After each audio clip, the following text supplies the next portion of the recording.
Hi, boys and girls. For today's Read Aloud, I'm going to be reading a story out of Frog and Toad Are Friends. And the stories and pictures are both by Arnold Lobel. So he is not only the author, but the illustrator. The story I'm going to be reading today is called Spring. I think it's perfect because it is finally spring. All right, let's get started. Spring. Frog ran up the path to Toad's house.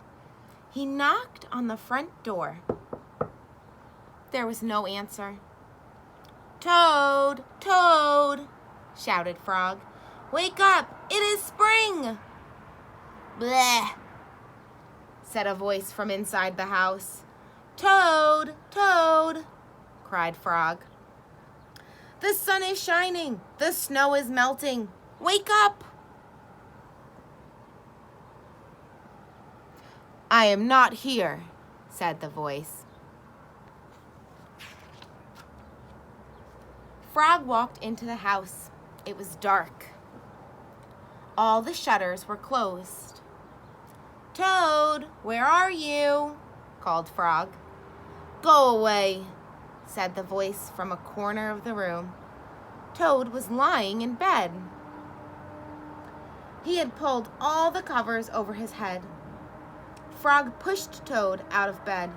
He pushed him out of the house and onto the front porch.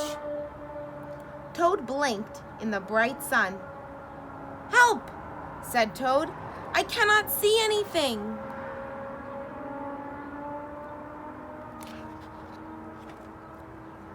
"Don't be silly," said Frog. "What you see is the clear, warm light of April. And it means that we can begin a whole new year together, Toad. Think of it," said Frog. "We will skip through the meadows and run through the woods and swim in the river. In the evenings, we will sit right here on this front porch and count the stars." "You can count them, Frog," said Toad. "I will be too tired. I'm going back to bed."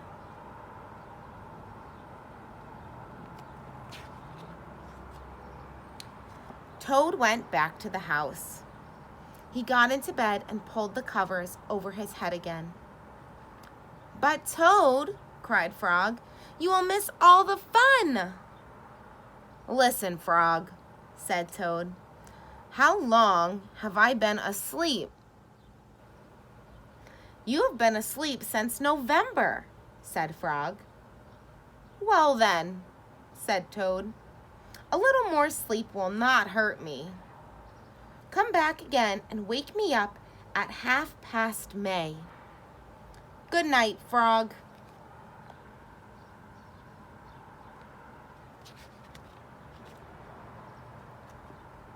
"But Toad," said Frog, "I will be lonely until then."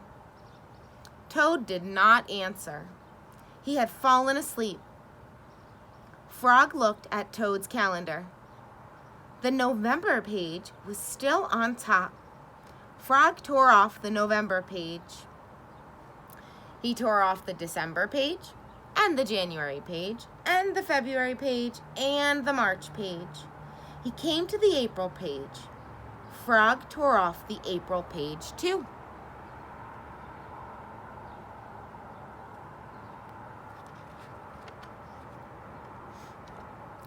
Then Frog ran back to Toad's bed. "Toad, Toad, wake up! It is May now." "What?"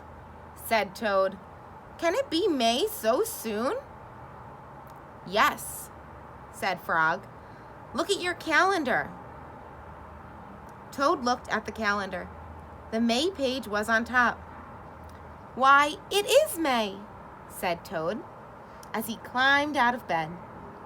Then he and Frog ran outside to see how the world was looking in the spring. The end. I thought that would be a perfect story for us to read since it is the first day of May. Have a great day, my friends. I'll see you next time.